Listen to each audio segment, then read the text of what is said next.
Well, our next big focus is Volodymyr Zelensky turning into an autocrat. This question is buzzing in Kyiv, courtesy Vitali Klitschko. For those who don't know him, Klitschko is a former boxing champion who currently serves as the mayor of Kyiv. He has said that Zelensky is becoming increasingly autocratic, so much so that he is pushing Ukraine to a point at which it will no longer be different from Russia. Allow me to quote an exact remark which he made during an interview to Swiss media. He says, "People are beginning to see who's effective and who's not, and there were and still are a lot of expectations. Zelensky is paying for mistakes he has made. At some point, he will no longer be any different from Russia, where everything depends on the whim of one man." This criticism is unprecedented. Ever since the war started, not many voices in Ukraine have questioned Zelensky. Those who have mostly been at odds with him for quite some time. This includes the Kyiv's mayor himself. Since last winter, he has been questioning Zelensky's leadership. Why? Because Zelensky once accused him of failing to maintain Kyiv's bomb shelters. The report on your screen tells you the story. This is why Zelensky reprimanded the mayor over the state of Ukraine's bomb shelters. This was after the death of 3 people who were locked out on a street during a Russian air raid. So clearly, Kyiv's mayor certainly has a reason to question Zelensky. But even if this criticism stems from his personal differences, is there merit to what he's saying? Is Zelensky really turning into an autocrat? Well, it helps to look at what people of Ukraine think. According to an internal Ukrainian poll, Zelensky's trust ratings have dropped. Here's what data shows. It says Zelensky's trust ratings have fallen to 32%. At the same time, the ratings of the commander-in-chief of the Ukrainian armed forces, Bhairavi Singh, have become almost twice as high. It stands at an impressive 70%. And why is that? Because many have seen Zelensky as a better alternative to Zelensky. It could also be because of his ongoing feud with the Ukrainian leader.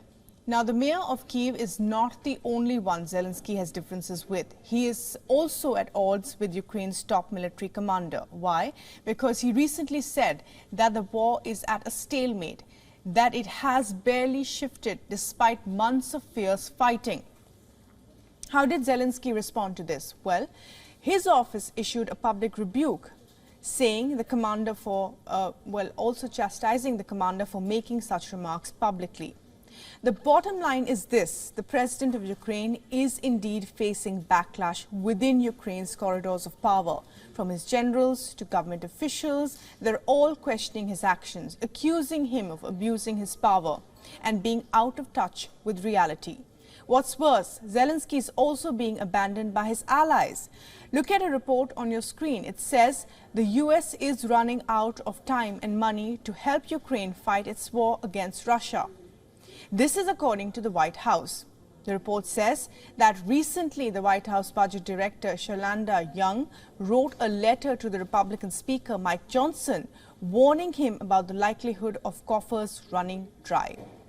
Here's the exact quote. "I want to be clear. Without congressional action, by the end of the year, we run out of resources to procure more weapons and equipment for Ukraine and to provide equipment from US military stocks. There is no magical pot of funding available to meet this moment.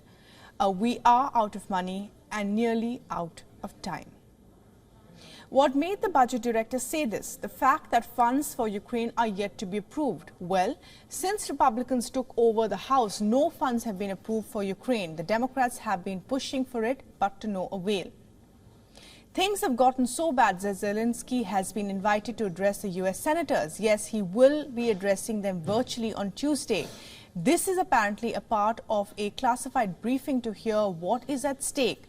This briefing will also feature US national security officials. Why was this briefing required?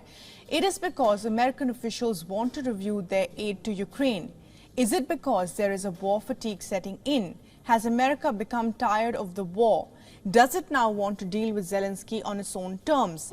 These are the sort of questions being asked. The US Secretary of State has allayed these fears. He says there is no sense of fatigue when it comes to support for Ukraine. He added that America must and will continue to support Ukraine. Here's hoping it would, because things are clearly not working in Zelensky's favor.